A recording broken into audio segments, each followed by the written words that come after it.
Hello everyone, welcome to the Epic Movie Channel. My name is Phil Kovach and today we're talking about the latest Disney attraction to be adapted into a feature-length film, Tomorrowland. So this whole movie is kind of enshrouded in secrecy, so it's going to be difficult for me to avoid every spoiler, so I'm going to do my best to avoid major ones, but just be warned that some small plot points and maybe some character stuff will be spoiled in this review. So Casey Newton is a dreamer that believes that Earth's best days aren't behind us. She sees everything that's going on in the world and she wants to fix it rather than just giving in to the gloom and doom. So she receives a pin kind of like this one that I'm wearing on my shirt. And it's basically an invitation for her to come to Tomorrowland, and so she has to seek the help of grumpy Frank Walker to help her get into Tomorrowland and potentially save the world. First things first, I'm going to dive into what I did like about this movie, which was actually quite a bit. One of the things that I really liked about this movie is that it's a very interesting original concept. The idea that all of Earth's greatest artists and engineers and creators and essentially just dreamers, anybody who's ever made anything, coming together in one place to save the world, I think is a very cool idea. And then there's some awesome visuals that go with it, like Tomorrowland look really cool, and along with those visuals there are some neat little Easter eggs that are in there. Like in a couple shots you see Space Mountain, well, not the actual ride, but you see the building that houses Space Mountain. The Hall of Invention from Disney World shows up, and even It's a Small World is kind of has a little small part in the movie. The acting was good, but it wasn't great.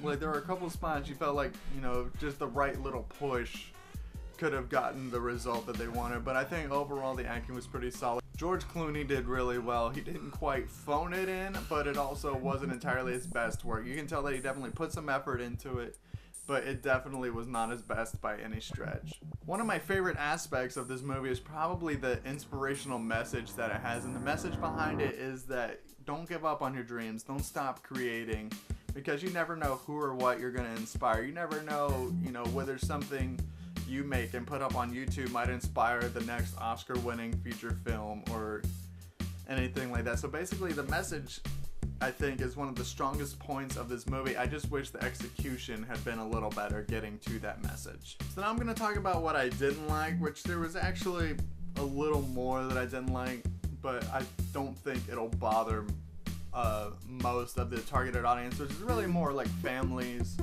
and maybe like older kids, not smaller kids so much. For starters, the tone isn't very consistent. Like for the first probably 2 acts, it's like kind of inspirational and, not campy, but it's definitely like more upbeat. But then like almost abruptly in the 3rd act, it's like, oh yeah, inspiration, darkness. Some of the stuff they show could be a little unsettling for smaller children, so just be warned. But like I said, I don't think it'll bother the intended audience.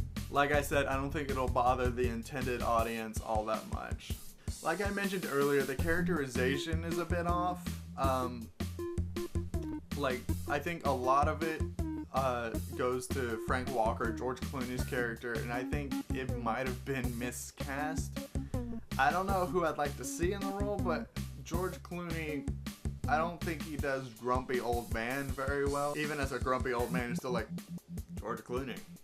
He's a handsome boy, but he's not grumpy. And you could tell it really wasn't his forte. You could tell that it's not his favorite part that he likes to play, because he typically plays the more suave, debonair type. But this was an interesting twist for George Clooney. Another thing about this movie is that it's very exposition heavy because there's just so much you have to explain. It's like, what is Tomorrowland? Where is it? How do you get there? Why is it not as big of a deal as it should be? And yada yada yada. And so it's just kind of very exposition heavy. So there's just several moments in the movie where you'll have a few cool action moments, you have a few cool comedy moments, but then it'll just kind of slow down. It's like, oh yeah, we gotta explain why you can't just walk to Tomorrowland, because you gotta do this thing and the other thing. The Eiffel Tower plays a part of it, and yada yada yada. And it just gets very exposition heavy, which can also, again, might mess with little kids a bit because it might get a little boring for them. Just a quick random thought I had. I just want to point out that this is the movie that Brad Bird passed on Star Wars for. And I think